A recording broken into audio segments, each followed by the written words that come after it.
আমার বন্ধুগণ, দুনিয়া ছেড়ে আমি আপনি যে কোনো মুহূর্তে চলে যাব। কোরআনকে প্রশ্ন করুন, কোরআন বলো ইহকাল উত্তম না পরকাল উত্তম? কোরআন বলে দিচ্ছে ওয়ালাল আখিরাতু খায়রুল লাকা মিনাল উলা। এই দুনিয়ার জিন্দেগির চাইতে আখিরাতটাই হলো শ্রেষ্ঠ।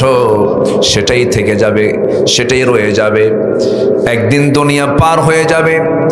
এই দুনিয়ার সংক্ষিপ্ত জীবনের সফর একদিন শেষ হয়ে যাবে, কিন্তু এই যে আখিরাত শুরু হবে কোনো দিন শেষ হবে না। অনন্তকাল জান্নাতের মধ্যে নিয়ামত ভোগ করব আমরা।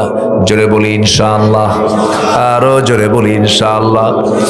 আমরা দুনিয়াতে এসেছি আমরা, আমাদের আসল বাপের ভিটা কিন্তু জান্নাত। আসল বাপের ভিটা কি বলেন?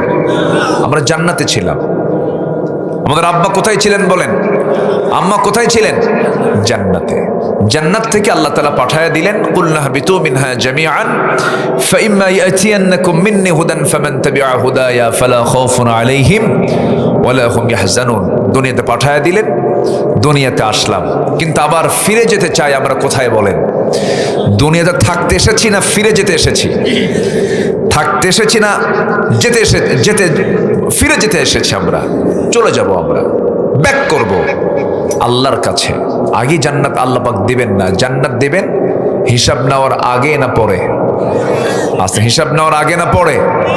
সেই হিসাব দিনের মালিক কে? মালিকি ইয়াউমিদ্দিন, বিচার দিবসের মালিক কে? সেই দিন বিচার হবে কি দেখে বলেন? বলেন বলেন বলেন। বিচার করবেন কি দিয়া? এই কোরআন দিয়ে বিচার করবেন। কি কি আমল করছো এর উপরে বিচার হবে। আমার ভাইরা, সেই কোরআন নিয়ে আজকে আমরা বসেছি। এই দুনিয়া ছেড়ে আমিও চলে যাব, আপনিও চলে যাবেন। কেউ তো বাঁচার জন্য আসি না। আল্লাহ বলছেন, বান্দারে আমি চাই প্রত্যেক বান্দা জান্নাতে যাক, কিন্তু সবাই তো জান্নাতে যাবে না। আল্লাহ রাব্বুল আলামিন নিজে বলছেন, ওয়ালাকাদ যারানা লিজাহান্নামা কাসীরাম মিনাল জিন্নি ওয়াল ইনসি লাহুম কুলুবুন লা ইয়াফকাহুনা বিহা ওয়া লাহুম আ'য়ুনুন লা ইউবসিরুনা বিহা ওয়া লাহুম আযানুন লা ইয়াসমাউনা বিহা উলাইকা কাল আনআমি বাল হুম আদাল উলাইকা হুমুল গাফিলুন। জোরে বলুন আল্লাহু আকবার। অধিকাংশ জিন এবং ইনসানকে আমি আল্লাহ রাব্বুল আলামিন সৃষ্টি করেছি জাহান্নামের জন্য। যাদের চোখ আছে দেখে না, কান আছে শোনে না, অন্তর আছে বোঝে না, চোখ ঠিকই আছে কিন্তু উল্টা পাল্টা দেখে। আছে কি না? এখন কি দুনিয়া কি সোজার দুনিয়া না উল্টা পাল্টা দুনিয়া? সোজা দুনিয়া না উল্টা পাল্টা দুনিয়া? উল্টা পাল্টা। এই জন্য আল্লাহ পাক বলছেন চোখ ঠিকই আছে কিন্তু সোজা কিছু দেখে না। কি দেখে? উল্টা পাল্টা, রঙিন দুনিয়া মনে করে, কিন্তু না। আজকে মানবতা ধ্বংসের পিছনে একটা অন্যতম ভূমিকা পালন করছে হলো স্মার্টফোন, অনলাইন। কি লাইন বলেন? অনলাইন। তুমি কি লাইনে আছো? হ্যাঁ। কিসে? Imo, line, Viber, WhatsApp, Instagram, Kurigram, সব লাইন। এত লাইনে থাকলে কি আল্লাহর লাইন থাকে? থাকে না। লাইন যেটা ফলস ওটাকে কাট করতে হবে। লাইন ধরতে হবে কার? আসতে বলবেন না, কার? আল্লাহ। এত লাইন, এত ব্যস্ত মানুষ। স্মার্টফোন অসংখ্য পরিবারকে ধ্বংস করে দিচ্ছে। ছেলের চোখ থেকে, বাচ্চার নবজাতকের চোখ থেকে শুরু করে যুবকের চরিত্র পর্যন্ত সব ধ্বংস করে দিচ্ছে। এটার মিসইউজ অসংখ্য পরিবারে আগুন ধরায় দিচ্ছে। কার বউ কে নিয়ে শুয়ে থাকে তার হিসাব নাই। আমি কি ভুল বলছি? আস্তে, আমি কি ভুল বলছি? হ্যাঁ। খুব সাবধানে আমাকে আপনাকে পাপ ফেলতে হবে। ফিতনার দুনিয়া। যুবকদের প্রতি আমি খুব আশাবাদী। যুবকরা রক্ত দিয়ে দেশের পরিবর্তন এনেছে, কিন্তু যুবকরা তোমরা এই রক্ত দিয়েছো, কিন্তু এই বিজয়টা টিকে থাকবে কখন জানো? যখন তোমার চরিত্র তুমি টিকে রাখতে পারবে। তাছাড়া তুমি ধ্বংস হয়ে যাবা।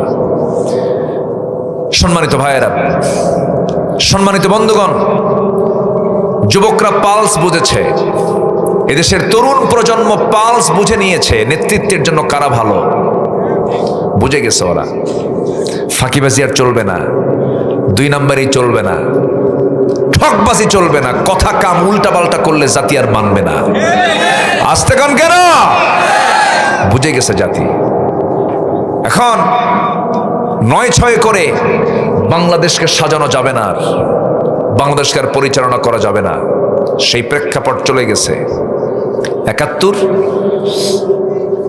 থেকে শুরু করে 2026 এই 54 বছর দেশ চলেছে, অনেকেই চালিয়েছেন, কিন্তু আমাদের বড় দুঃখ সর্বশেষ 16 বছর যারা ক্ষমতায় ছিল, আগেও ছিল কয়েক বছর, বাপ ছিল, বেটি ছিল, এরাও ছিল, সব মিলে সর্বশেষ রেজাল্ট হলো যাওয়ার সময় তারা ফাঁকা হাতে যায়নি, 28 লক্ষ কোটি টাকা দেশ থেকে লুটপাট করে নিয়ে চলে গেছে।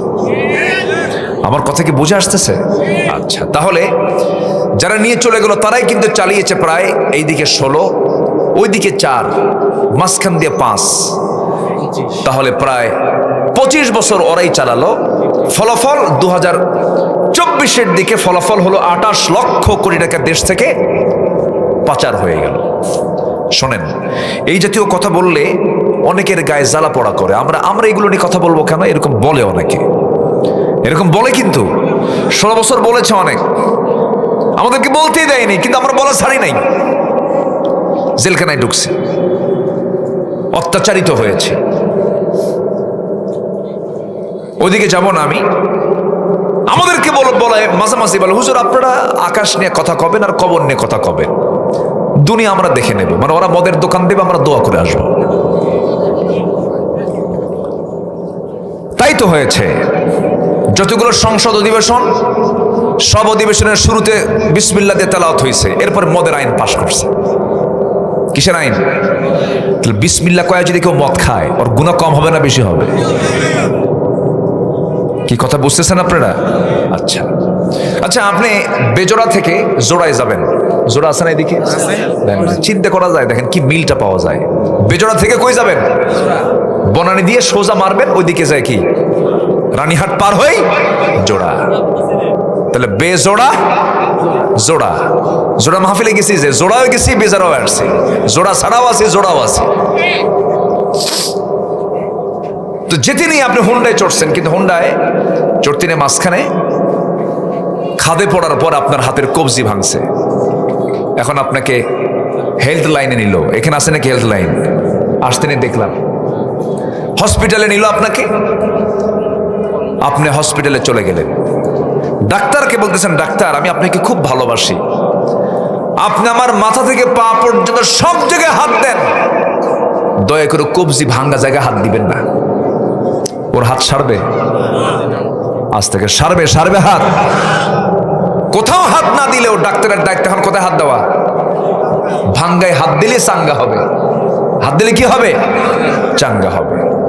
এখন আমার দেশের যে সমস্যা, আমার দেশের সমস্যা কিন্তু টাকা পয়সা না, সম্পদ না। আমার দেশে যা আছে, এই 2 চোখ পৃথিবীর বহু দেশ এই নগণ্য গোলাম ঘুরেছে, দেখেছি আমি। আমার দেশে যা আছে অনেক উন্নত দেশেও তা নাই। কাতার, এই যে কাতারের কথা, কাতার 10টা দেশের মধ্যে, ধনী রাষ্ট্রের মধ্যে একটা অন্যতম, একসময় 1 নম্বরও ছিল। এই কাতারে আমি ঢোকার পরে দেখি একটা গাছও নাই, কোথাও কোনো গাছ নাই। এক জায়গায় দেখি গ্রিন জোন, একটা জায়গায় দেখি যে গাছ গাছালি লাগাইছে সবুজ চতুর্দিকে। তো বললাম যে এখানে এরকম করে গাছ হলো কেমনে? কি নিচের দিকে তাকায় দেখেন স্যালাইন লাগানো আছে, মানে নিচে পানির ফোয়ারা দিয়েছে, আবার হেলিকপ্টার দিয়ে উপর থেকে আবার প্রত্যেকদিন বিকেলবেলা পানি ছাড়ে, তাছাড়া দম ফুইরা মারা যাবে গাছ। আর আমার দেশের গাছ গাছালির কি এত যত্ন নেওয়া লাগে? এই যেরকম একটা বাচ্চা পেয়ারা খাবে, পেয়ারা খাইছে, পরের দিন পায়খানার চাপ, বাড়ির পিছনে গিয়ে এক জায়গায় পায়খানা করে থুয়ে আসছে, 3 মাস পর ওই পায়খানার ভিতর থেকে বিচি হয়েছে, সেই বিচি থেকে গাছ, সেই গাছ থেকে আবার পেয়ারা ধরছে, সেই পেয়ারা আবার খায় মানুষ। আমার দেশের মাটির বরকত দেখেন, সুবহানাল্লাহ বলা যাবে না ভাই? সবই ছিল, সবই আছে, কিন্তু সমস্যা হলো আমার দেশের মানুষের মধ্যে সবচেয়ে বড় ক্রাইসিস হচ্ছে জাতির নেতৃত্ব দেবার জন্য সৎ যোগ্য মানুষের অভাব আছে না নাই? আসতে বলবেন না, আছে না নাই? আছে, আমানতদার নাই। এখানেই সমস্যা আমাদের। এই বিষয়টা আর ভুল করা যাবে না, এই বিষয়ে আমরা সতর্ক থাকার চেষ্টা করব। কারণ নেতৃত্ব যদি ঠিক না হয় বড় বেকায়দা। আপনার নামাজকে ঠিক করার জন্য আগে ইমাম কি হতে হবে বলেন? ঠিক হওয়ার দরকার আছে না নাই বলেন? ইমাম যদি সূরা ফাতিহা না বলে কুল হু দিয়ে শুরু করে নামাজ পড়বেন নাকি? ইমাম যদি নামাজ 2 রাকাতের জায়গায় যদি 3 রাকাত পরে আপনি সহ্য করবেন না, আপনি মানবেন না, সেজদা দুটার জায়গায় 3টা দিলে আপনি মানবেন না, আপনি লোকমা দিয়ে তাকে সোজা বানায় দিবেন। আমার বন্ধুগণ, সামান্য নামাজের ভিতরে যদি সূরা ফাতিহাটা যদি একটু উল্টা পাল্টা করে কেউ পড়ে, আগে কুলহু পড়লো পরে সূরা ফাতিহা পড়লো, যেমন আপনি নামাজের মধ্যে আটকায় দিবেন, লোকমা দিবেন। জাতির নেতৃত্ব দেওয়ার জন্য আজকে আমাদের সময় এসেছে। সৎ নেতৃত্ব তৈরি হওয়া না পর্যন্ত আমাদেরও লোকমা দিতে হবে। আসতে কান কেন, ঠিক কিনা? লোকমা দিতে হবে। জাতির নেতৃত্বে আমরা তাদেরকে দেখতে চাই যারা আমানতদার হবে, যারা ওয়াদা রক্ষাকারী হবে, যারা জনগণের সম্পদকে আমানত মনে করবে। আমার কথা কি বুঝতেছেন আপনারা? সম্মানিত ভাইয়েরা, একটু কান লাগান। আমি সময় খুব বেশি পাচ্ছি না, অল্প সময় একটা মেসেজ দিয়ে আমি যেতে চাই। আমাদের মূল লক্ষ্য কিন্তু একটাই, দিন শেষে আমরা কার সন্তুষ্টি চাই বলেন তো? আসতে বলেন না, কার সন্তুষ্টি চাই? কিন্তু আমার দেশে নামাজি বেশি না ইমানদার বেশি? নামাজি বেশি। ভালো করে বলেন, একটু চিন্তার সময় দিলাম, বলেন নামাজি বেশি না ইমানদার বেশি? এই তো লাইনে আসছে। তাহলে নামাজ না নেই, নামাজ নাই কিন্তু কি আছে? ঈমান আছে। এরকম বলার লোক আছে না নাই বলেন? আচ্ছা, তাহলে আমার দেশে নামাজি কম, ঈমানদার বেশি। তাহলে আমাদের মূল লক্ষ্য হলো জান্নাতে যাওয়া। কিন্তু জাতির মধ্যে চরিত্র কি? জাতি নামাজ পড়ে না, মাত্র 5% লোক নামাজ পড়ে। এই চিত্র হতো না যদি নামাজের সরকার যদি আমার দেশে যদি গঠন হতো। আসতে কন কেন? নামাজের সরকার যদি দেশে গঠন হতো তাহলে এই চিত্র কি চিত্রায়িত হতো? কোরআনকে প্রশ্ন করুন, কোরআন বলে দাও জাহান্নামে যাওয়ার কারণগুলো কি কি, সবচাইতে বড় অপরাধগুলো কি, যার জন্য আল্লাহ রাব্বুল আলামিন বান্দাকে জাহান্নাম দিবেন। কোরআন বলছে ফাখালাফা মিন বা'দিহি খালফুন আদাউস সালাতা ওয়াত্তাবাউশ শাহাওয়াত ফাসাউফা ইয়ালকাউনা গায়্যা। জোরে বলুন আল্লাহু আকবার। এই জাগতিক জীবনে যারা 2টা অপকর্ম করে আসবে, 2টা অপকর্মের সঙ্গে যারা সম্পৃক্ত থাকবে, নাম্বার 1 যারা নামাজকে নষ্ট করবে, নাম্বার 2 হলো যারা নফসের তাবেদারি করবে, নফসের দাসত্ব যারা করবে। এই 2টা অপকর্মের সঙ্গে যারা জড়িত, আল্লাহ রাব্বুল আলামিন বলেন আমি তাদেরকে শুধু জাহান্নাম নয়, জাহান্নামের গর্তের মধ্যে আমি ঢুকাবো। এখানে জাহান্নামের গর্তের কথা আসছে, গাই নামক গর্ত। যে গাই নামক গর্তটাকে জাহান্নাম পর্যন্ত ভয় পায়, এমন ভয়ঙ্কর সেই গাই নামক গর্তটা। সেই গাই নামক গর্তের মধ্যে আল্লাহ রাব্বুল আলামিন 2টো অপকর্মের সঙ্গে যে বান্দা জড়িত তাকে ওই গাই নামক গর্তের মধ্যে ঢুকাবেন। নাউজুবিল্লাহ বলবেন না? তাহলে 2টো অপকর্ম এখানে ফুটে উঠলো। একটা হচ্ছে নামাজ ছেড়ে দেওয়া, আরেকটা হচ্ছে নফসের দাসত্ব করা। সূরা মারিয়ামের এই আয়াতটা বলে দিচ্ছে যে বান্দার ভিতরে নামাজ থাকবে না, আল্লাহ তাআলার রাগ সবচেয়ে বেশি সেই বান্দার উপরে, তিনি ক্রোধান্বিত হয়ে যান। ফাসাউফা ইয়ালকাউনা গায়্যা, আমি তাকে জাহান্নামের ভিতরে ঢুকাবো না, গায় নামক গর্তের মধ্যে ঢুকাবো। ইমাম কুরতুবী রাহিমাহুল্লাহ আরো 6টা কারণ এখানে সংযুক্ত করেছেন। সম্মানিত ভাইয়েরা, এই 54 বছর জাতিকে জাহান্নাম থেকে বাঁচানোর জন্য নামাজের কোনো আইন, নামাজের কোনো বিল পার্লামেন্টে কেউ উত্থাপন করেছিল? আসতে কয় কেউ করেছিল? আচ্ছা, উত্থাপন করবি বাবা কেমনে? তারা তো নিজেরাই নামাজ পড়ে না। পার্লামেন্টে গান গাওয়ার লোক ছিল, পার্লামেন্টে খেলাধুলা করার লোক ছিল, কিন্তু একটা তেলাওয়াত করার মতো যে একটা মানুষ, সেটা 16 বছরের জাতি কখনো পায়নি। কি পেয়েছে? এক এমপি তেলাওয়াতের দায়িত্ব নিয়েছে। কারি সাহেব যায় নাই সেই দিন, আমার নিজের কানে শোনা। এক এমপিকে বলা হলো আপনি তেলাওয়াত করেন। শয়তানকে তোর সাথে তেলাওয়াত আমার ভালো আছে। তাদের ইসলামের জ্ঞান কতটুকু? আগামীকাল ঈদুল আজহার জানাজা নামাজ, এই চিত্র আর চিত্রায়িত আমরা হতে দেব না বাংলার জমিনে। গোটা পৃথিবীর দ্বিতীয় বৃহত্তম মুসলিম জনপদ বাংলাদেশ, 20 কোটি তৌহিদি জনতার এই বাংলাদেশে কেউ শাসন করেছে 9 বছর, কেউ 25 বছর, কেউ 16 বছর।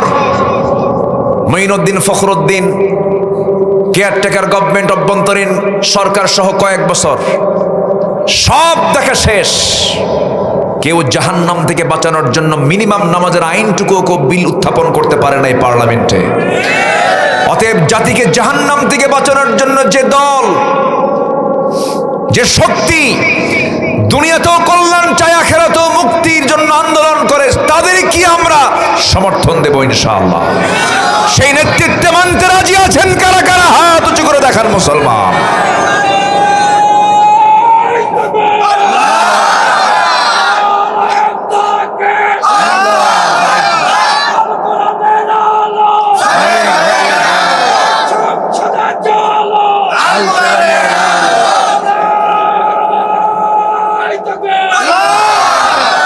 আল্লাহ কবুল করুন, জোরে বলি আমিন। আমাদেরকে কথা বলতে দেয়নি। 16 বছর ডানে বামে বসে রেখেছে কিরামুন কাতিবিন। কি বুঝতেছেন তো আমার কথাগুলো? সে মোষগুলো কি তাদের? ওদের তো গুণ ছিল দুইটা, একটা মোষ মোটা, একটা পেট মোটা। হাইব্রিড জাতের মোষ, 2.5 ইঞ্চি মোটা, বাস নেতা হয়ে গেছে। এরা আমাদের ভুল ধরতে আসতো মাহফিলে। সম্মানিত ভাইয়েরা, মাহফিল থেকে, অসংখ্য মাহফিল থেকে আলেমদের উপরে জুলুম নির্যাতন চালানো হয়েছে, জেলখানায় ঢোকানো হয়েছে। 2018 সালে আমাকেও জেলখানায় ঢুকতে হয়েছিল। দেশের ক্ষমতায় তো আলেম ওলামা যায় নাই কখনো। আমাদেরকে সবচাইতে বড় আসামি বানায়া, জঙ্গিবাদের তকমা লাগায় দিয়া অত্যাচারের স্টিম রোলার চালিয়েছে তারা। 3টার দিকে আমার বাড়ি ঘেরাও করে পুলিশ সালাম দিয়ে বলে, হুজুর আপনাকে যেতে হবে থানায়। কেন? ওসি সাহেব চা খাওয়ার দাওয়াত দিচ্ছে রাত 3টার দিকে। রাত 3টা চা খাওয়ার দাওয়াত হয়? নিয়ে চলে গেল। ওসি আমার দিকে তাকায়, লজ্জায় মাথা নিচু করে। বললাম আপনি মাথা নিচু করতেছেন কেন? হুজুর বদদোয়া দিয়েন না। বদদোয়া দিয়েন না, ভয় পান তো ধরছেন কেন? বলে হুজুর কি করবো, খুব চাপ, চাকরি থাকবে না তাছাড়া। তো হুজুর এটা দয়া করে মাফ করে দিয়েন, চাকরি বাঁচান্ত ফরজ। আমি বললাম ইমান বাঁচান্ত নফল। কোর্টে হাজির করলো। কোর্টে হাজির করার পর জাজ আমার দিকে তাকায়া জিব্বায় কামড় মেরে কয়, এই হুজুরে ধরে আনলো কারা? মামলার ধারার দিকে তাকায় দেখে তো জামিন অযোগ্য, মানে যদি আমি জামিন দিয়ে দিই চাকরি থাকবে না। প্রিজন ভ্যানে করে হ্যান্ডকাফ লাগায়া মাদ্রাসা ইউসুফিয়ায় পাঠায়া দিল। আমি 16 বছরের জেলখানাকে জেলখানা বলি, আমি বলি মাদ্রাসা ইউসুফিয়া। চলে গেলাম। অপরাধ তো করিনি, কোনো শোক নেই, কোনো কষ্ট নেই, হাসি মুখে ঢুকেছি। ইমানদাররা হাসি মুখে ফাঁসির মঞ্চ পর্যন্ত গিয়েছে, ঠিক কিনা? ঢুকলাম জেলখানার ভিতরে। এক মুরব্বী চাচা আমাকে দেখে লম্বা খান সালাম দিয়ে বলে, হুজুর আপনি জেলখানায় ঢুকছেন? খুব খুশি হলাম। তো বললাম জেলখানায় ঢুকলে কেউ খুশি হয়? হুজুর মাহফিলে যায়, আপনার ওয়াজ শুনি, বহু মাহফিলে গিয়ে চেষ্টা করেছে, আপনার সঙ্গে একবার মোসাফা করবো, পারি নাই। আল্লাহ কি সুন্দর জুটায় দিল, দোয়া করে আপনি জেলখানায় থাকেন। তো বললাম চাচা আপনি কেন জেলখানায়? শীতের ভিতরে। বুড়া মানুষ, কে বাবা বোমা হামলা, মানে ওনার নামে দিয়েছে বোমার মামলা। বলেন তার সিদ্ধ বয়সের নামে যদি বুড়ার বোমার মামলা দিয়ে দেয়, উনি কি জায়গায় বোমা মারবে না মাথায় বোমা পড়বে? এই চিত্র চিত্রায়িত হয়েছে বিগত সময়গুলোতে। আমরা কোন জালিমদের পুনরাবৃত্তি আর দেখতে চাই না। আসতে কন কেন? শরীফ ওসমান হাদির সঙ্গে যারা হত্যার সঙ্গে যারা জড়িত, তালবাহানা কেন? সাইদ মুগ্ধ ওসমান হাদিরা রক্ত দিয়েছে। অবশ্যই প্রতিটি হত্যার বিচার বাংলার জমিনে হতে হবে, হতে হবে কিনা বলেন? এর জন্য আমাকে আপনাকে সজাগ থাকতে হবে, সচেতন থাকতে হবে। উন্নত চরিত্রের অধিকারী আমরা হব, জোরে বলি ইনশাআল্লাহ। নামাজি না বেনামাজি? আমানতদার না খেয়ানত? বলেন আমানত না খেয়ানত? ওয়াদা রক্ষা না ওয়াদা ভঙ্গ? ধরুন এই চেয়ারটা ক্ষমতার চেয়ার, দুজন ব্যক্তির ভিতরে যে কোনো একটা ব্যক্তি এই চেয়ারে বসবে, একজন চোর আর একজন আমানতদার, একজন নামাজি আর একজন বেনামাজি, একজন আল্লাহর দল আর একজন দুনিয়ার মতবাদে বিশ্বাসী দল। দুই ধরনের ব্যক্তির সামনে আপনার সামনে থাকলো, আপনি ইমানদার, আপনার দায়িত্ব কি? চোরকে বসানো, চোরকে বসানো না আমানতদারকে বসানো? তাহাজ্জুদ পইরা চোখের পানি ফেলে আপনি চোররে আপনি চেয়ারে বসালেন, ওই তাহাজ্জুদের কোনো দাম আল্লাহর আদালতে থাকবে না। এরকম লোক আমার দেশে আছে না নাই? আসতে বলুন আছে না নাই? ইমানটা এত কম দাম আমার দেশে, কিছু কিছু লোকের কাছে 4 কাপ পেলে পরে একটা চা, এক কাপ চা পেলে ইমান বিক্রি করে দেয়। আছে কি না? আছে। আমরা ভুল করব না, আমরা ইমানকে রক্ষা করব, জোরে বলি ইনশাআল্লাহ। আর জোরে বলি ইনশাআল্লাহ। জাহান্নামে যাওয়ার সবচাইতে আল্লাহ পাক শাস্তি দিবেন দুটো কারণে। সূরা মারিয়াম থেকে আমি কথা শুরু করেছি। সূরার নাম কি? আরো জোরে। মারিয়াম। আল্লাহ পাক একজন মানুষের নাম শুধু মহিলা হিসাবে কোরআনে স্থান দিয়েছেন, মারিয়াম, তাছাড়া কোনো মহিলার নাম কোরআনে নাই। আল্লাহ পাক এই মহিলার নামও দিতেন না, কিন্তু ওনার স্বামী ছিল না, কিন্তু সন্তান ছিল। আর সন্তানকে পরিচিতি করার জন্য তার নামটা আল্লাহ পাক দিয়েছেন ঈসা ইবনু মারিয়াম। অথচ আম্মা জান আয়েশা ছিলেন, খাদিজা ছিলেন, আসিয়া ছিলেন, ইমরাত ফিরআউন, আল্লাহ পাক বলেছেন। কিন্তু কারো মহিলার নাম আল্লাহ পাক কোরআনে উল্লেখ করেন নাই, শুধু উল্লেখ করেছেন কোন মহিলার নাম? মারিয়ামকে। আল্লাহ রাব্বুল আলামিন নামাজ নষ্টকে সবচেয়ে বড় অপরাধ বলেছেন। নামাজ কখনো নষ্ট করা যাবে না। এবং আল্লাহ রাব্বুল আলামিন জিকিরের যত কথা বলেছেন, সবচেয়ে বড় জিকিরকে যদি আমরা নিয়ে আসি, সবচেয়ে বড় জিকির হলো কোরআন তেলাওয়াত করা। আর সবচেয়ে কোরআনের হক আদায় হয় হলো নামাজে। কি দিয়ে আমরা নামাজ পড়ি? কোরআন দিয়া। জিকিরটা কাকে বলে অনেকে আমরা বুঝি না। আমার দেশে হালকা জিকির আছে না? হালকা জিকির আছে, ভারী জিকির আছে। জিকির করতে করতে পায়জামা নাই, জিকির করতে করতে লাভ পেরে আম গাছে ওঠে, জাম গাছে ওঠে, এরকম আছে না নাই? এরকম একটা চিকন বাঁশের আগায় গিয়ে বসে থাকে। আমি তো মনে করি ও যে ওঠে কেমনে, ও ছোট্টবেলায় নিশ্চিত পাক্কা নারিকেল সরছিল। বদমাইশ এগুলো, ইসলামকে হেয় করার জন্য এগুলো করে। জিকির এগুলো নয়। জিকির কি? সাইয়েদনা ওমর ফারুকের কথা মনে হলো, একটু বলি। কয় নাম্বার খলিফা? বলেন কয় নাম্বার খলিফা? বহুদিন আগে এক মাহফিলে বললাম, ওমরে ফারুককে চিনেন কে? সামনে থেকে এক ছেলে বলে, হুজুর আমি চিনি। কে? আমাদের বাড়ির দোতলায় ভাড়া থাকে। তো বললাম, তুমি 100তে 100 পাইছো, তোমার বুদ্ধি যদ্দূর উত্তর তদ্দূর। এই ওমর তো সে ওমর না। এই ওমর হচ্ছেন সেই ওমর যিনি কিয়ামত পর্যন্ত প্রতিটি শাসকের জন্য একটা মডেল। আল্লাহু আকবার বলেন। কেজরিওয়াল পর্যন্ত বলতে বাধ্য হয়েছেন, মহাত্মা গান্ধী পর্যন্ত বলতে বাধ্য হয়েছেন, অশান্ত পৃথিবীকে শান্ত করার জন্য মুসলমানদের একটা ওমর দুনিয়াতে দরকার। সে ওমর, আল্লাহু আকবার, কি শাসক তিনি ছিলেন। তো তার জিকিরটা কি আমি এটা বোঝাতে নেই, তার ইন্তেকালের একটা কথা আমি বলতে চাচ্ছি। সেদিন একটা সিরাত গ্রন্থে পেলাম, উনি সারা জীবন দোয়া করতেন, আল্লাহ আমাকে শহীদ মওত দিবা। জোরে বলেন সুবহানাল্লাহ। আল্লাহুম্মা রযুকনি শাহাদাতান ফি সাবিলিক ওয়াজআল মাউতি ফি বালাদি রাসূলিক। ও আল্লাহ, তুমি আমাকে শহীদের মওত দিবা এবং নবীর শহরে তুমি আমার মৃত্যু দিয়া দিবা। তিনি সারা জীবনে এমন দোয়া করতেন, কিন্তু দোয়াটার সঙ্গে বাস্তবতার তেমন মিল ছিল না। কারণ যুদ্ধ হওয়ার প্রেক্ষাপট আর মদিনায় নাই, কিন্তু মদিনায় বিজয় হয়ে গেছে, মক্কা বিজয় হয়ে গেছে।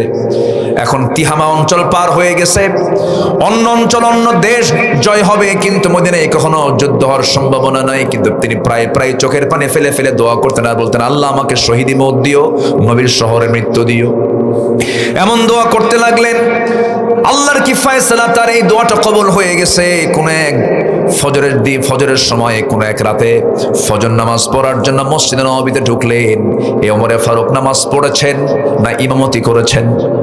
বলেন বলেন বলেন বলেন, মুসল্লি না ইমাম? শাসকরা কি হবে, মুসল্লি হবে না ইমাম হবে? ইমাম হবে। দিক আসান দিক না, আপনি উত্তর দেন, দু একজন উত্তর দিয়ে দেন, সমস্যা নেই। কাছাকাছি হলে আমরা থেমে যেতাম। আজান তো চতুর্দিক থেকে হবেই, মাশাআল্লাহ। পৃথিবীর শ্রেষ্ঠ সুর আজান, বলি আলহামদুলিল্লাহ। আমাদের সবচেয়ে বড় অস্ত্র এটা, বলি আল্লাহু আকবার। সবার পক্ষ থেকে দু একজন উত্তর দিয়ে দেন। আমরা নামাজ কাজকে একটু বিলম্ব করব। সবচেয়ে বেশি সময় থাকে নামাজের কোন ওয়াক্তে বলেন? এশার নামাজ। আমরা একটু বিলম্ব করব। আমি এমদাদ ভাইকে বলেছি মাগরিব পর পরে একজনকে উঠায় দিবেন, এরপর একটু পরিবেশ হবে, এরপর আমরা হালকা আলোচনা করব ইনশাআল্লাহ। সম্মানিত ভাইয়েরা, তো শাসক যিনি হবেন তিনি কি মুসল্লি হবেন না ইমাম হবেন? একজন আদর্শ শাসকের হতে হবে কি বলেন? ইসলাম এটাই বলে। রাসূল কি মুসল্লি ছিলেন না ইমাম ছিলেন? 4 খলিফা মুসল্লি ছিলেন না ইমাম ছিলেন? দেশেরও ইমাম, নামাজেরও ইমাম। এবং আমার নবীজি ইশারা দিয়ে গেছেন, আমার পরে খেলাফতের দায়িত্ব পালন করবে কে? নামাজ পড়ার দায়িত্ব যে পেয়েছেন। যেরকম সুবহানাল্লাহ। আমার নবীজি শেষ কয়েক ওয়াক্ত মসজিদে নববীতে নামাজ পড়াতে পারেননি অসুস্থতার কারণে। আমার নবীজি ইশারায় বলেছেন আমার আবু বকর যেন মসজিদের নামাজের দায়িত্ব পালন করে, মানে বুঝায় দিলেন এই ইমামই হবে রাষ্ট্রের ইমাম। আল্লাহু আকবার বলেন। আর আমার দেশে শাসক নির্বাচিত হয়ে হলো যে বড় চোর। আসতে কন কেন? আসতে কন কেন? 28 লক্ষ কোটি টাকা দেশ থেকে পাচার হলো। এই পাচারকৃত অর্থ না ফেরত আসা পর্যন্ত রাজনীতি করার কোনো অধিকার তাদের থাকতে পারে না। ওমরে ফারুক রাদিয়াল্লাহু তাআলা আনহু কি করলেন? মসজিদের দিকে রওনা দিলেন। ফজর নামাজ তিনি আদায় করার জন্য মসজিদ নববীর ভিতরে ঢুকে ইমামের মুসল্লায় দাঁড়ায় গেলেন। নামাজ শুরু করবেন তিনি। প্রথম রাকাত পড়েছেন, দ্বিতীয় রাকাত নামাজ পড়তে নিয়ে রুকুতে চলে গেছেন। রুকুতে যাওয়া মাত্র এক জালিম এসে সামনের কাতারে ওঁত পেতেছিল। ডান দিকে তার এসে ডান পেটের দিকে তাকে এমন জোরে একটা আঘাত করলো, চাকু মেরে দিল। ফিঙ্কি দিয়ে রক্ত পড়া শুরু হলো। ধরাশয়ী তখনও হন নাই, তিনি শক্তিশালী ছিলেন, মোকাবেলা করছেন কিন্তু পারলেন না। চাকু বের করে আবার তল পেটে 2টা আঘাত যখন করে দিয়েছে, বড়ির কিছু অংশ বের হয়ে আসছে। সাইয়েদনা ওমর ফারুক তিনি চিত হয়ে পড়ে গেলেন, রক্তে সয়লাব হলেন নামাজের ভিতরে। নামাজটা তার শেষ হয় নাই, সেন্সলেস হয়ে কয়েক ঘন্টা পড়ে থাকলেন। সেন্স যখন ফিরে আসলো, ফিরে আসার সঙ্গে সঙ্গে তিনি আব্দুল্লাহকে দেখতে পেলেন, তার ছেলে আব্দুল্লাহ ইবনে ওমর। তাকে ডাক দিয়ে বলছে, বাজান চোখে পানি কেন? কেঁদো না, আমার জন্য পানি আনো। 1 গ্লাস পানি আনা হলো। সেই পানি যখন তিনি হাতে নিলেন, বলছেন, আব্দুল্লাহ এত অল্প পানি কেন? কিসের পানি এনেছ আব্বা? আপনি পানি পান করবেন এই জন্য আমি পানি এনেছি। না, আমার তৃষ্ণা নাই, আমার তৃষ্ণা হলো ফজর নামাজটা আমার এখনো হয় নাই। হুজুর পানি আনো, আমাকে নামাজ পড়তে হবে। যেরকম সুবহানাল্লাহ। এটার নাম জিকির। এটার নাম কি বলেন? জিকির। রক্তরঞ্জিত ওমরে ফারুক রাদিয়াল্লাহু তাআলা আনহু বলে ফেললেন, ও আমার আব্দুল্লাহ পানি আনো। পানি আনা হলো, ওযু বানালেন। চেষ্টা করছেন দাঁড়িয়ে নামাজ পড়ার জন্য, ভুঁড়ি বের হওয়া। গামছা দিয়ে বেঁধে ফেললেন, দাঁড়িয়ে পারলেন না। রক্ত শূন্যতায় পড়ে গেছেন, বসে পড়লেন, তাও পারলেন না। শুয়ে তিনি ইশারা করে ফজর নামাজটা আগে পড়লেন। নামাজটা শেষ হওয়ার সঙ্গে সঙ্গেই আমার নবীর এই প্রিয় সাহাবী ওমরে ফারুক বলছেন তার সন্তানকে লক্ষ্য করে, আব্দুল্লাহ কান্দো কেন? আল্লাহ আমার নেক নিয়ত মঞ্জুর করেছেন, আমি শহীদের দরজা পেয়ে যাচ্ছি। আমি সারা জীবন দোয়া করেছি আমি আজকে শহীদের মর্যাদা পেয়ে যাব, কারণ আমাকে যে আঘাত করেছে সে মুসলিম পরিবারের কোনো সন্তান নয়, সে নিজেও মুসলিম নয়। আবু লুলু মাজুসি নামক একজন অগ্নি পূজক আমাকে আঘাত করেছে। আমি নিশ্চিত শহীদ হয়ে যাব আমি। ও আব্দুল্লাহ, তুমি আর চোখের পানি ফেলো না। এবার বলছে, আব্বা হাকিম নিয়ে আসছি, ডাক্তার নিয়ে আসছি। ওমর ফারুক বলছেন, ডাক্তার দিয়ে কি করবো? আপনার চিকিৎসা করা দরকার। আপনার চিকিৎসার জন্য আমি হাকিমকে ডাক দিয়েছি, মেহেরবানি করে আব্বা চিকিৎসা গ্রহণ করুন। এবার ডাক্তারকে সামনে ডেকে নিয়ে বসায় বলেন, ডাক্তার কি চিকিৎসা করবা বলো? আমি তো আমার নাকের মধ্যে জান্নাতের ঘ্রাণ পেতেছি। দুধের পানি, দুধের একটা গ্লাস দেওয়া হলো। দুধ পুরনো গ্লাস হাতের মধ্যে নিয়ে বিসমিল্লাহ বলে সেবন করলেন। সেবন করার সঙ্গে সঙ্গে স্টমাকে দুধগুলো থাকলো না, নারী ফুটো হয়ে গেছে, সব বাইরে বের হয়ে গেল। সঙ্গে সঙ্গে ডাক্তার জিহ্বায় কামড় মেরে চোখের পানি আটকাতে না পেরে কেঁদে কেঁদে বলছে, আমরা আমিরকে হারায় ফেলতেছি আজকে। আমিরুল মুমিনিন বাঁচবেন না, দুনিয়া থেকে বিদায় নেবেন। সঙ্গে সঙ্গে ওমরে ফারুক বলছেন, ডাক্তার তুমি এমন করে চিন্তা করছো কেন? তুমি একজন মেহমানকে বিদায় দিয়ে দাও, আমি তো জান্নাতের ঘ্রাণ পাচ্ছি, তুমি কেন কান্নাকাটি করছো? ডাক্তার যখন ব্যর্থতা নিয়ে যখন ফিরে যাচ্ছে, ঘর থেকে বের হয়ে যাচ্ছে, তিনি পিছন দিকে তাকালেন, ওই ডাক্তারের পাজামার কাপড়টা গিরার নিচে পড়ে আছে। ওমরে ফারুক সেই সময় অন্তিম শয্যায় শায়িত। ওমরে ফারুক বলছেন, ডাক্তার পাজামার কাপড়টা তুলে নাও। লা ইয়ানজুরুল্লাহু ইয়াওমাল কিয়ামা, আল্লাহ রাব্বুল আলামিন কিয়ামতের দিন ওই বান্দার দিকে নজর দেবেন না যার পাজামার কাপড়টা গিরার নিচে থাকে। চিন্তা করে দেখুন, মৃত্যুর অন্তিম শয্যায় শায়িত, ওই সময় তিনি জিকির বলেন নাই, দাওয়াতি কাজ বলেন নাই। জোরে কোন সুবহানাল্লাহ। সাইয়েদনা ওমর ফারুক বলছেন, আব্দুল্লাহ 2 বছর আগে আমার বন্ধু আবু বকর সিদ্দিক রাদিয়াল্লাহু আনহু দুনিয়া থেকে বিদায় নিয়েছেন। আমি তাকে নিজ হাতে শোয়া দিয়েছি নবীর কবরের পাশে। আমার বড় শখ, আমিও আমার বন্ধুর পাশে ঘুমাতে চাই, কিন্তু জায়গা তো আমার না। আম্মা জান আয়েশা সিদ্দিকার জায়গা সে দেয় কিনা একটু শেষবারের মতো বলো, আমি খুব খুশি হতাম। চলে গেছেন তার ঘরে। ছেলে গিয়ে বলছে, আব্বাজান আমাকে এমন প্রস্তাবনা দিয়ে পাঠালেন। সঙ্গে সঙ্গে ভিতর থেকে কান্না বিজড়িত কণ্ঠে আওয়াজ বের হলো, হারে অর্ধ দুনিয়ার শাসনকর্তা ওমরের মতো মানুষ সামান্য ঠুনকো একটা জিনিস আমার কাছে আবদার করছে। ঠিক আছে, আমি আমার কবরটা ওই জায়গায় রাখলাম না, আমি আমার জায়গাটা ওমরে ফারুকরে দান করে দিলাম। এই প্রেক্ষাপট টানার মূল কারণ হলো সব ভুলে যেতে সব ভুলে গেলে কোনো সমস্যা নাই, কিন্তু ভোলা যাবে না যাকে। তিনি আমার, চিল্লায় বলুন কে? আসতে বলুন, তিনি আমার কে? আমাকে দেখেন কে? আমাকে শোনেন কে? আমাকে জানেন কে? আমার চোখ চালান কে? আমার কান চালান কে? আমার জিহ্বা চালান কে? এই চোখের মধ্যে পানি আছে না নাই? চোখটা পানিতে ভাসমান রেখে দিয়েছেন কে? চোখের পানি লবণ না মিঠা? বলেন বলেন। চোখের পানি হলো লবণ। আল্লাহ রাব্বুল আলামিন কেমন করে লবণ করে চোখের পানি বের করে দিলেন? 24 ঘন্টায় 1 মিলিলিটার চোখের পানি আল্লাহ পাক বের করেন। প্রতি মিনিটে ওয়াইফারের মতো 15 থেকে 20 বার চোখের পলক ফেলার ব্যবস্থা করেন। কানের মধ্যে আল্লাহ রাব্বুল আলামিন ময়লা দিয়েছেন, সেই ময়লাগুলো কাজের ময়লা। চোখের পানিকে লবণ, কানের ময়লাকে তিক্ত করে দিয়েছেন, কারণ বান্দা যখন ঘুমিয়ে পড়বে, নিথরভাবে যখন মরার মতো শুয়ে থাকবে, যদি কানের ময়লা যদি মিষ্টি হতো, সব পিঁপড়া জমা হতো সলিমুদ্দির কানে। কিন্তু কানের ময়লাগুলো আল্লাহ রাব্বুল আলামিন তিক্ত করে দিয়েছেন। হঠাৎ করে বেলাইনে যদি কোনো পোকা, কোনো পিঁপড়া যদি ঢুকে যায়, সঙ্গে সঙ্গে তিক্ত স্বাদ পেয়ে সে আর থাকবে না, না এখানে কোনো খাবার নাই, বের হয়ে যায়। সুবহানাল্লাহ বলবেন না? কানকে সিকিউর করলেন। চোখের পানিকে আল্লাহ রাব্বুল আলামিন মিঠা করলে পরে চোখে ভাইরাস জমা হতো, দূষিত হয়ে যেত, চোখের মধ্যে ইনফেকশন তৈরি হতো, চোখ নষ্ট হয়ে যেত। আল্লাহ রাব্বুল আলামিন এই জন্য চোখের পানিকে আল্লাহ রাব্বুল আলামিন লবণ করেছেন, যেন কোনো বিষাক্ত কোনো জীবাণু যেন চোখে অ্যাটাক না করে। সুবহানাল্লাহ বলবেন না? চোখ শুধু বানান নাই, চোখকে সিকিউর করেছেন। কানকে বানান নাই, কানকে সিকিউর করেছেন। আবার জিহ্বার দিকে আসেন, চোখের পানি লবণ, কানের ময়লা হলো তিক্ত। এবার জিহ্বার দিকে আসেন, জিহ্বাটা আল্লাহ রাব্বুল আলামিন রেখে দিয়েছেন জোয়ারে না ভাটায়? জোয়ারে। বলেন কিসে কিসে? সামনে তেঁতুল দেখলে কি হয়? পানি শুধু মুখে থাকে না, অন্যের গালে যায়, অন্যের গালেও কিন্তু লাফ মেরে চলে যায়, কি ঠিক কিনা? তাহলে জোয়ার আছে না নাই? আচ্ছা, এই যে জিহ্বার চতুর্পাশে যে আল্লাহ রাব্বুল আলামিন পানিগুলো দিয়েছেন, এই পানি কিন্তু লবণ করেন নাই, আবার মিঠাও করেন নাই, আল্লাহ পাক স্বাধীন করে দিয়েছেন। কেন? এই জন্য, কারণ এটা একটা অঙ্গ, স্বাদ যাচাই করার অঙ্গ। যদি মিষ্টি হয়, মিষ্টির স্বাদ পাওয়া যাবে না, তিক্ত হলে তিতার স্বাদ পাওয়া যাবে না, যদি এটাকে টক বানানো হয়, টকের স্বাদ পাওয়া যাবে না। আল্লাহ পাক নিউট্রাল করে স্বাধীন আল্লাহ রাব্বুল আলামিন সে লালার ব্যবস্থা করেছেন। জোরে বলুন সুবহানাল্লাহ।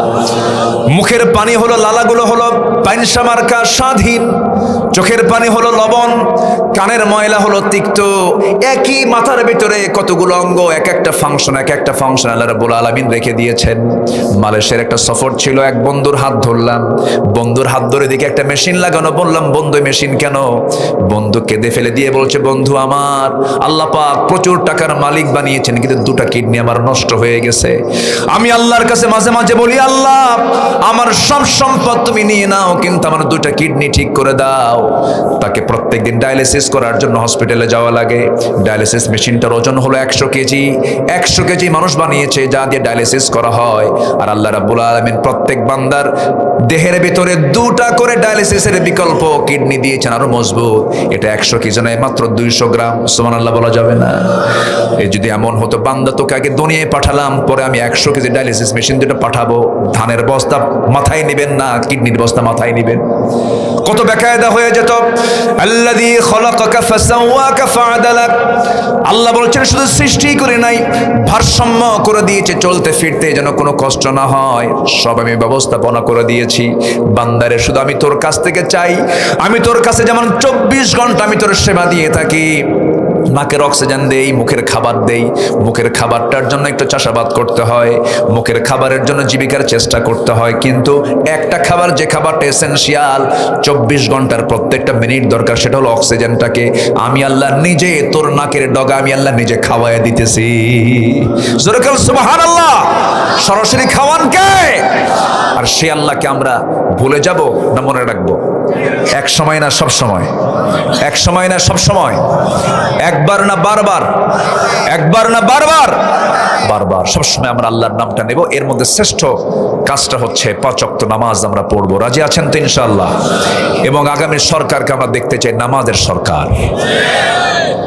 আমি যদি একটা প্রশ্ন করি, বলুন তো, বেজোড়া গ্রামে যে মসজিদটা আছে, 5 ওয়াক্ত নামাজের মধ্যে সবচেয়ে কম মুসল্লি কোন ওয়াক্তে পাওয়া যায়? বলেন কোন ওয়াক্তে? বলেন ফজর। আচ্ছা, মানুষ বাড়িতে বেশি থাকে কোন সময় বেশি বলেন তো? ওই ফজরই থাকে। তাহলে ফজরে বাড়িতে থাকার পরও মসজিদ ফাঁকা থাকে কেন? মুসল্লিগুলো, ওই মানুষগুলো যায় কোথায়? মেরাজে। আজকে তো মেরাজ না? হ্যাঁ, রজব মাসের আজকে 14 তারিখ। তাহলে এই লোকগুলো ফজরে গেল না। আচ্ছা, হ্যাঁ, রজবের 27 তারিখ মনে হয়। আচ্ছা, এটা অথেন্টিক কোনো সোর্স নেই।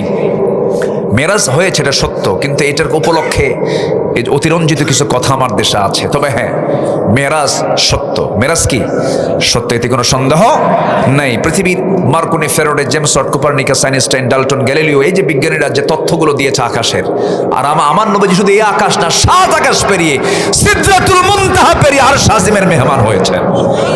কত বড় বিজ্ঞানী মুহাম্মদ সাল্লাল্লাহু। গবেষণা চলছে, মেরাজ নিয়ে এখনো গবেষণা চলছে, এটা চলমান, কিয়ামত হয়ে যাবে, গবেষণা শেষ হবে না, কিন্তু মেরাজ হয়েছে, এতে কোনো সন্দেহ। আসরা বিআবদিহি লাইলাম মিনাল মাসজিদিল হারাম ইলাল মাসজিদিল আকসা। সম্মানিত ভাইয়েরা, তো এখন ফজরের সময় মসজিদে পাওয়া যায় বুড়া 5-6 জন মুসল্লি। বুড়া, যখন বুড়া চাচাকে বলা হয়, চাচা আপনি মসজিদে আসতেন, আপনি তো মাজুর। বাবা আমিও আসতাম না, বুড়ি নাই তো, বুড়ি থাকলে আমিও আসতাম না।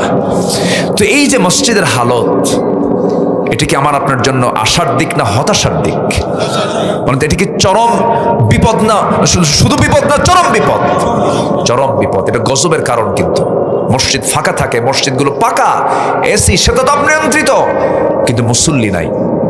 আমি আজকে একটা ওয়াদা করে যাচ্ছি, যদি আপনার গ্রামে নামাজ বাস্তবায়ন কমিটি, যদি একটা কমিটি করে যদি মসজিদ ভিত্তিক যদি মুসল্লিকে যদি নির্বাচন করা হতো, মসজিদে যদি আনানো যেত, যেদিন আপনি দেখবেন আপনার বেজরা মসজিদের মুসল্লি জোহর, আসর, মাগরিব, এশার চাইতে ফজরের মুসল্লি বেশি, আল্লাহর কসম, ইন্নাস সালাতা তানহা আনিল ফাহশাই ওয়াল মুনকার, আল্লাহর কসম, এই গ্রাম থেকে মাদক, নেশা, জিনা সব বন্ধ হয়ে যাবে। নামাজই তো জাতি পড়ে না। জুমার দিন মাত্র 15% মানুষ নামাজ পড়ে। আজকে মুসলমানকে নামাজের ব্যাপারে বলতে হয় কেন? এই সিচুয়েশন থাকতো না যদি নামাজের সরকার যদি বাংলার জমিনে কায়েম হয়ে যেত। তখন সরকার দায়িত্ব নিত কি? এই জাতিকে দুনিয়ার কল্যাণের জন্য কাজ করতে হবে, এই জাতিকে জাহান্নাম থেকে বাঁচানোর চেষ্টা করতে হবে। আমার দেশে কায়েম আছে সুদ না জাকাত? বলেন সুদ না জাকাত? আল্লাহর আইন কোনটা? বলেন আল্লাহর আইন কোনটা? আর আমরা করেছি কোনটা? সুদ। তাহলে যাকাত যদি কায়েম হয়ে যায়, সুদের গন্ধ এলাকায় আর পাওয়া যাবে, সমাজ আর পাওয়া যাবে না। হাজার বছর ওয়াজ করে সুদ বন্ধ হবে? বন্ধ হবে না। আমার দেশে ওয়াজ বেশি না আমল বেশি? হ্যাঁ, আমল বেশি। জাতি যে পরিমাণ বিড়ি খায়, আল্লাহু আকবার, এত বিড়ি এই জাতি খায়, একটু মানুষের কাছে গেলে পরে টের পাওয়া যায় যে মানুষ কি পরিমাণ বিড়ি খায়। হাজার হাজার কোটি টাকা বিড়ির পিছনে খরচ করে, আবার মাহফিলে এসে প্রশ্ন করে, হুজুর বিড়ি খাওয়া কি জায়েজ আছে? মানে উনি জায়েজের চেষ্টায় আছে। আল্লাহ আমাদেরকে সকল প্রকার নেশা থেকে, অমানবিক অসামাজিক কাজ থেকে আল্লাহ পাক হেফাজত করুন। ইমানদাররা হবে ব্যক্তিত্বহীন না ব্যক্তিত্ববান? ইমানদাররা হবে হচ্ছে ব্যক্তিত্ববান হবে, ব্যক্তিত্ব সম্পন্ন হবে, কোন নেশার দিকে থাকবে না, বেনামাজি হবে না, জিকির করবে সর্বক্ষণ। কার? আসতে বলবেন না, কার? একবার না বারবার? বারবার। এই জিকিরটা আমার জিহ্বা দিয়ে আল্লাহর নামের জিকির করে জিহ্বাকে ভিজায় রাখবো আমরা সর্বক্ষণ। কার জন্য? আল্লাহর জন্য। আমার নবীজির ঠোঁট সর্বক্ষণ নড়তো, সুবহানাল্লাহ বলেন। আমার নবীজি দীর্ঘ সময় চুপ মেরে থাকতেন, কথা বলতেন না। আমরা কথা বেশি বলি, রাসূল কথা খুব কম বলতেন। মাঝে মাঝে বোঝা যেত সাহাবাকেরা ভাবতেন যে রাসূল বুঝি কথাই বলবেন না, চুপচাপ থাকতেন, সর্বক্ষণ থাকতো। কার জিকির? আসতে বলুন না, কার জিকির? আল্লাহ রাব্বুল আলামিন বলেছেন, মুমিন হতে চাও, আমি তোমাকে জান্নাতুল ফিরদাউসের চাবি তোমার হাতে তুলে দেব, 60টা গুণ অর্জন করো। আল্লাহু আকবার বলেন। আল্লাহ রাব্বুল আলামিন বলেন, قد أفلح المؤمنون الذين هم في صلاتهم خاشعون والذين هم عن اللغو معرضون والذين هم للزكاة فاعلون والذين هم لفروجهم حافظون نمبر 5 হলো والذين هم لأماناتهم وعهدهم راعون والذين هم على صلواتهم يحافظون أولئك هم الوارثون الذين يرثون الفردوس هم فيها خالدون জোরে বলুন আল্লাহু আকবার, আরো জোরে আল্লাহু আকবার। মুমিনের সফলতা হলো 7 কাজই, 7টা কাজ যে বান্দার মধ্যে থেকে যাবে সে বান্দা জান্নাতুল ফিরদাউসের মালিক আল্লাহ পাক তাকে বানায় দিবেন। নাম্বার 1 হলো নামাজ দিয়ে শুরু। মুনাফিককে চেনার জন্য মুনাফিকুন সূরা দিয়েছেন, ইমানদারকে চেনার জন্য সূরা মুমিনুন দিয়েছেন। মুমিন কারা? নামাজ ঠিক রাখবে, জিহ্বা লাগামহীন করবে না, জিহ্বার লাগাম টেনে ধরবে, অসংযত, অপ্রাসঙ্গিক অপ্রয়োজনীয় কোনো কথা বলবে না। নাম্বার 3 হলো যাকাতটা ঠিক মতো আদায় করবে। নাম্বার 4 হলো লজ্জাস্থানের যারা হেফাজত করবে। আমার বন্ধুগণ, আজকের এই অনলাইনের দুনিয়ায় আমার মা বোনরা বোরকা পরে, কিন্তু অনলাইনে মোবাইলে পুরুষ মানুষ সেই থেকে দেখে, বোরকা পরে কোনো সওয়াব হবে নাকি? এই জন্য চোখের পর্দা আগে দরকার না পরে দরকার? চোখের পর্দা আধুনিক দুনিয়াতে সবচেয়ে বেশি জরুরি। স্মার্টফোনের মিস ইউজ যেন না হয়, চোখের গুনাহ যেন না হয়ে যায়। আল্লাহ পাক বলছেন লজ্জাস্থানের যারা হেফাজত করবে। নাম্বার 5 হলো ওয়াদা যারা ঠিক রাখবে। নাম্বার 6 হলো আমানতদারিতা যারা ঠিক রাখবে। নাম্বার 7 হলো নামাজের ব্যাপারে যারা যত্নশীল হবে। আল্লাহ রাব্বুল আলামিন বলছেন উলাইকা হুমুল ওয়ারিসুন, আমি আল্লাহ তাদেরকে জান্নাতুল ফিরদাউসের ওয়ারিস বানায় দেব। জোরে বলুন সুবহানাল্লাহ।